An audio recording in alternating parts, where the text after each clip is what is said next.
क्योंकि मॉम ने तुमको ये प्रॉमिस किया था कि मैं दादी जैसी सास नहीं बनूंगी, कि मैं दादी जैसा ट्रॉमा नहीं दूंगी. So mom fought and fought to move out and have a house of her own. Correct, true. जब मैं भी कोशिश कर रही थी तो वो कोशिशें वहीं पे खत्म हो जा रही थी, वहाँ पे काट दी जा रही थी, वहाँ पे बाउंड्री ड्रॉ कर दी जा रही थी.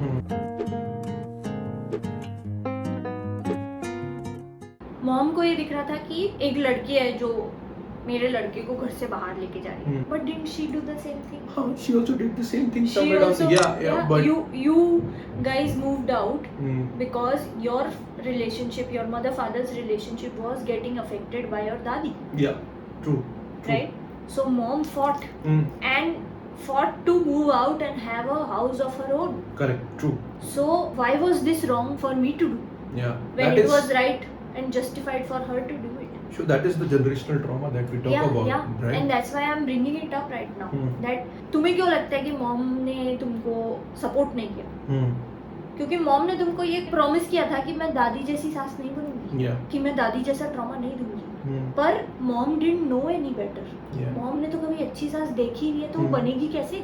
मॉम के दिमाग में ये है एक्सपेक्टेशन, और ये तब भी थी जब हम वहाँ रहते थे, तो कि जब लड़की घर जाएगी अपने मायके जाएगी तो वो 4 बैग भर के सामान लेके आएगी हमारे लिए, क्योंकि तुम्हारे घर से वो 4 बैग भर के जाते थे लड़की के घर. राइट? और उसको सपोर्ट किया किसने? जब हम जाते थे इंदौर 1 या 2 बार जब हम गए थे स्टार्ट में after the marriage, I had made sure कि यही तो मेरी लड़ाई है ना पहले दिन से, कि कोई गिफ्ट नहीं आएगा, कोई कुछ नहीं आएगा, जो है वो वैसा ही रहेगा. करेक्ट? लेकिन what used to happen is जब हम इंदौर जाते थे तो तुम 4 बैग भर के चखना और सब कुछ ऐसे अटरम सटरम खरीदते थे कि मैं ये मम्मी को देख के बोलूंगा कि शोखी के घर से आया है. तो मम्मी को क्या लगता था कि Shokhi is following the norm. And I always had a problem with it. But then मैं थक गई थी उस चीज से लड़ते लड़ते, क्योंकि you were doing it since the start. Yeah, I have seen her also and I have done it from the start. Yeah. Because you were also not taught anything else. Yeah. You were also taught कि यही होता है.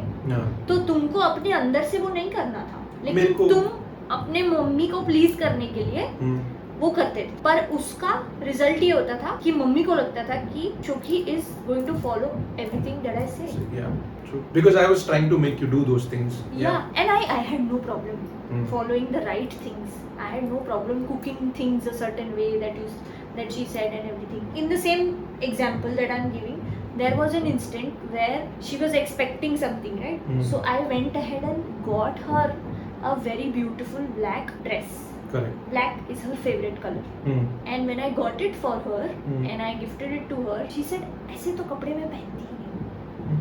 And it was such a shock for me because I have seen her wear such suits all the time and I had got her something similar to her taste. But क्योंकि mummy ने जीवन भर ये देखा है कि बहू के घर से आई हुई चीजों को अच्छा नहीं बोलते, वरना वो सर पे चढ़ जाती है.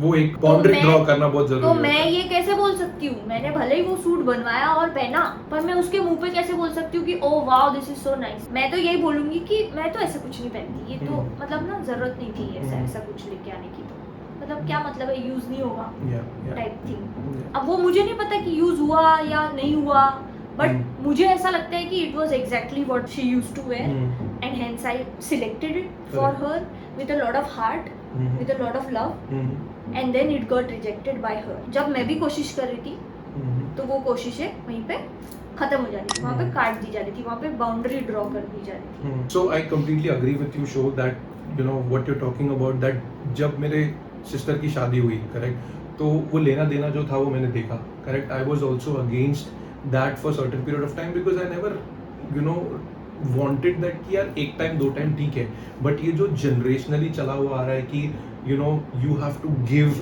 every त्योहार में और every festival, her Holi, her Diwali, her Teej, her Dussehra, everything, whatever festivals you talk about in Indian festivals, some sweets or something will go to the daughters in-laws place, like that is a very sad thing. मैंने भी वो देखा, and I somewhere down the line rebelled with my mom that कि यार मैं हमेशा नहीं जाऊँगा दीदी के घर पे और मैं हमेशा वो चीज़ें नहीं करूँगा. And she also agreed. And the best part or the worst part बोल दो, जो भी बोल दो, she never made me have a better relationship with my जीजू. उसने कभी मुझे वो relationship maintain करने ही नहीं दिया. कि शायद उसने भी वो relationship वैसे ही देखी, because my dad never got a cordial relationship, or you can say a good relationship with my mamas. He was never good with them. Whenever they came, I remember as a child, it was more of fights between them. Sometimes money came in between, business came in between, and all those issues started coming in between.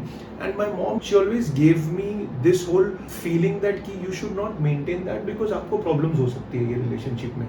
There will be always problems because we are two different families. So that one family never was being realized. तो आप क्या करने की कोशिश कर रहे हो इस पूरे डायनामिक्स में, that you are just being asking your kids what you have gone through.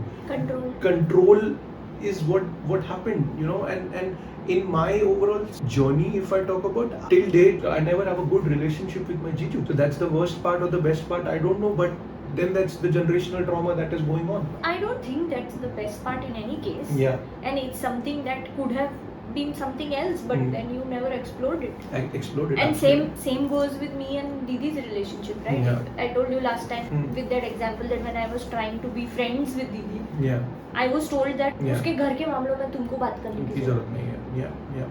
But that's what friends do, right? They share their feelings, they share their problems with each other and empathize with each other, right? Ki, yes, I'm there for you, but that I'm there for you was never allowed to happen between me and Didi. So it just reached a point where I was like, okay, if this is the boundary, then I will stay away from this boundary. Yeah. If you are drawing a boundary, then that's the way it should be, probably. Correct, true, probably. So I did not push it. Again, coming back to the topic of the episode, which was generational trauma.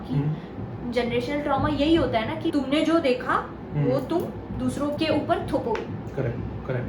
तो अगर मैं खुद अपने घर से बाहर हुई हूँ झगड़ा करके अपने पति के साथ, और मेरी सास ने मुझे बहुत सुनाया है उस चीज को लेके, तो जब मेरी बहू बाहर जाएगी अपने पति के साथ, तो मेरा भी सुनाना है, मुझे भी सुनाना है, मुझे वो एक्सेप्ट नहीं करना है. एंड मैं ये भूल जाऊंगी कन्वीनियंटली कि मैंने भी तो वही किया था. I am not a human at that point of time, I am a सास. Correct. That's how that generation functions. Yeah. That's how my mother taught me to be a good girl. Correct. Because her mother taught her कि नहीं, तुमको खाना भी बनाना आना चाहिए, तुमको आवाज ऊंची नहीं करनी है, तुमको पलट के जवाब नहीं देना है, और तुमको बड़ों का रिस्पेक्ट करना है, सबके पैर पड़ने हैं. आजकल की लड़कियां पाँव नहीं पड़ती है किसी के. मैं जीवन में हर किसी के पैर पड़ लेती हूँ यार, क्योंकि मुझे बचपन से सिखाया गया है कि कोई छोटा नहीं हो जाता है. पाँव पड़ने से खा. तुमको आशीर्वाद लेना है तो तुम किसी का भी आशीर्वाद ले सकते हो, तुमको अच्छी चीजें मिलेंगी. बिल्कुल. पैर पड़ के. And I had no problem with it. मैं आज भी पढ़ती हूँ, मैं अपने घर में भी पढ़ती हूँ, मैं ससुराल में भी पढ़ती हूँ. बिल्कुल. मुझे कोई प्रॉब्लम नहीं है. The newer generation has an issue with that. They don't. True. उनको नहीं झुकना है हर रैंडम इंसान के सामने. So it's fine and I have absolutely no problem with it. So मेरी मम्मी ने भी मुझे सर्टेन कंट्रोल्स दिए थे, एंड अगर वो होती तो प्रोबेबली मेरी लाइफ कुछ और ही होती. बट क्योंकि वो नहीं थी और मैं इंडिपेंडेंट बनी, और मेरे अंदर थोड़ी इंडिपेंडेंस वाली कंडीशनिंग भी आई, मैंने खुद के पैसे कमाए, मैंने घर चलाया, तो मुझे कॉन्फिडेंस था कि मैं अपनी तो देख रेख बहुत अच्छे से कर लूंगी और तुम्हारी भी कर लूंगी. Because that's how I was trained to do that. Correct. So the fact that there is a huge generational gap between every generation, and it's reducing.